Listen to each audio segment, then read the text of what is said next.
Nyo bang habang nagbabarko ako ng matagal, nalaman ko ang pera pala ay wala sa Pilipinas lang.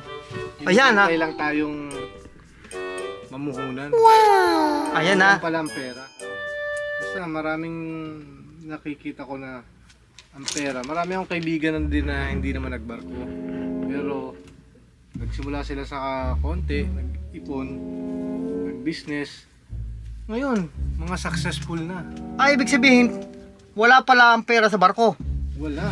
Kala O yan, yan pala mga tunay ha. OFW ang pera. Yung pala, kailangan kumuha ka lang ng puhunan sa pagiging OFW. O yan.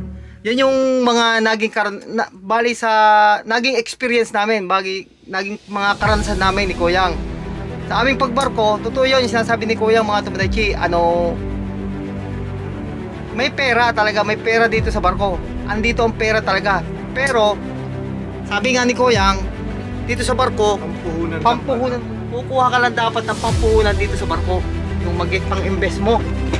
Pero, mas maganda pa rin, pagka nagkaroon ka ng puhunan, mamuhunan ka na lang sa Pilipinas. Magtayo ka ng isang negosyo, isang maliit na negosyo.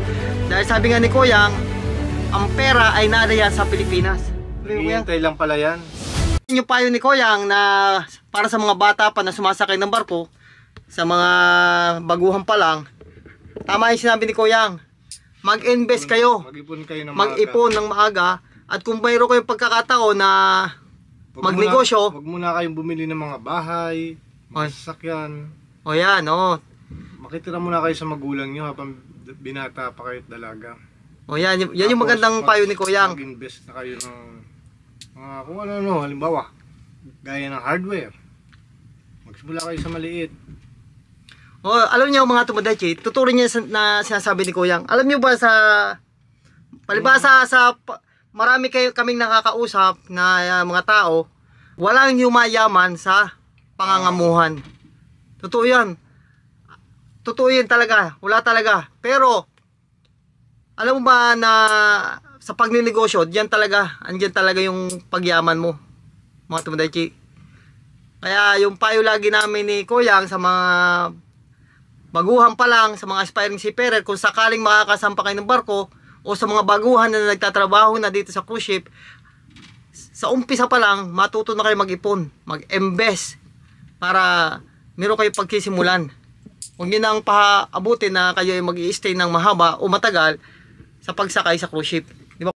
Kaya para sa inyo, sa mga baguhan, tandaan nyo, yung unang pagsampa nyo ng barko, yung pabalik-balik nyo sa barko, matuto tayo mag-iipon ng pera. Tapos, mag-invest, magnegosyo, dahil sa pangangabuhan, walang yumayaman. Ano naman ibig sabihin, lahat na nagbabarko ay malaki ang sahod. Diba, Totoy? Ito po ang realidad, mga tumadachi. Hindi ibig sabihin na ikaw ay nagtatrabaho sa barko, ay malaki ang sahod mo. Hindi po lahat yan. Hindi lahat. Kanya-kanyang diskarte lang niya kung bakit lumalaki ang sahod. Di ba tayo? Pero minsan naman, malaki ang sahod mo, hindi ka naman marunong humawak ng pera. Tatalunin pa yan ang maliliit ng sahod, marunong naman gumamit. Tama. Kaya nga sabi ko sa inyo, diskarte lang yan. Kanya-kanyang diskarte lang yan. Maliit man o malaki, parehas lang ang paggamit ng pera niyan. Kaya kailangan, alam mo kung paano gamitin ang pera. Maging masinop tayo. Kung gano'n man ang ating kinikita, kung gano'n kalaki o kalit ang ating kinikita, maging masinop tayo sa paggamit ng pera.